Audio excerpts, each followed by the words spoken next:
6:19 on a partly cloudy Saturday morning. Zach mentioned the Pikes Peak ascent today. Looks pretty good this morning for that. Weather-wise, we're a little bit warm, maybe a little bit even muggy at the moment. But we have temperatures up high that are in the 50s, and so it's going to be a pretty comfortable walk, we think, up there to the top of the peak. 52 right now at the Greater Woodland Park Chamber of Commerce and Visitor Center. The wind isn't much of a factor across the area this morning.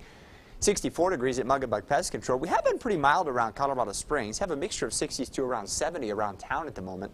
But again, the wind is light.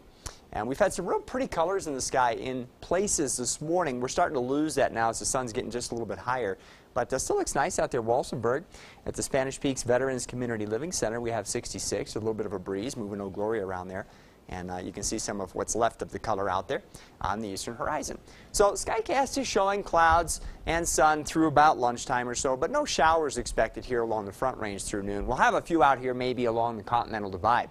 As we move into the afternoon, gradually we do expect some showers to begin developing over mainly our mountain areas through about 3 o'clock. It'll be probably after 3 o'clock that these things will start to come back across the Front Range, and we'll get to that momentarily. Do want to talk about temperatures briefly. It is going to be a very warm day today. Many areas in eastern Colorado will be around or well into the 90s this afternoon. 70s and 80s over the mountains and mountain valleys, so even as you head up high, it's going to be a pretty warm afternoon prior to the thunderstorms arriving, and they should.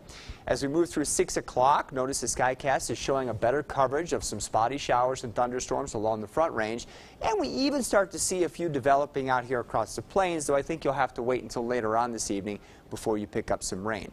Certainly we'll have some scattered showers and thunderstorms out across the Continental Divide as well, and these will continue through about 9 o'clock.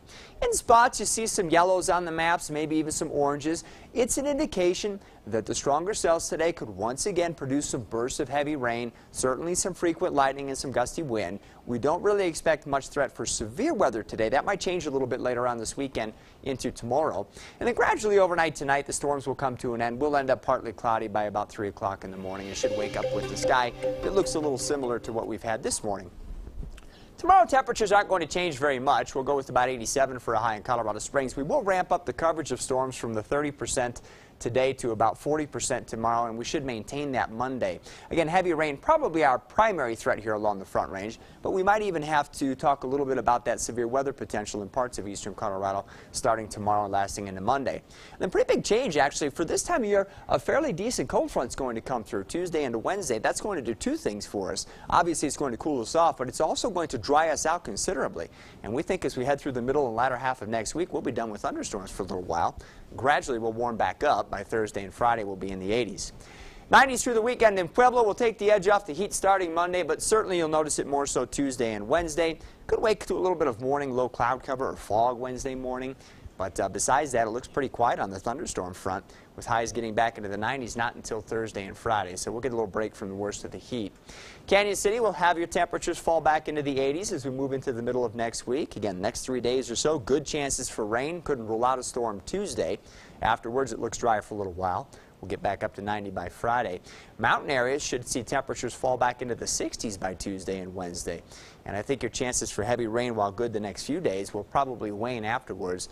Even though you see some lightning bolts in there Thursday and Friday, those are days where the storms are not going to produce much rain. Look at the overnight lows, by the way, Tuesday night, Wednesday night, with low to mid 40s maybe. So some good sleeping weather coming up after this front comes through. Glad to hear that those runners that are headed up there at least aren't going to have trouble with any of the weather this morning. No, they'll be fine this morning, and anytime you're up there, as you know, get down as fast as you can. Exactly. Well, and you're thinking they're probably wanting to get down as fast as they can too after going through such a grueling race like that. I'm not planning on doing it. Me neither. So, all right, thank you so much, Marty. You're welcome.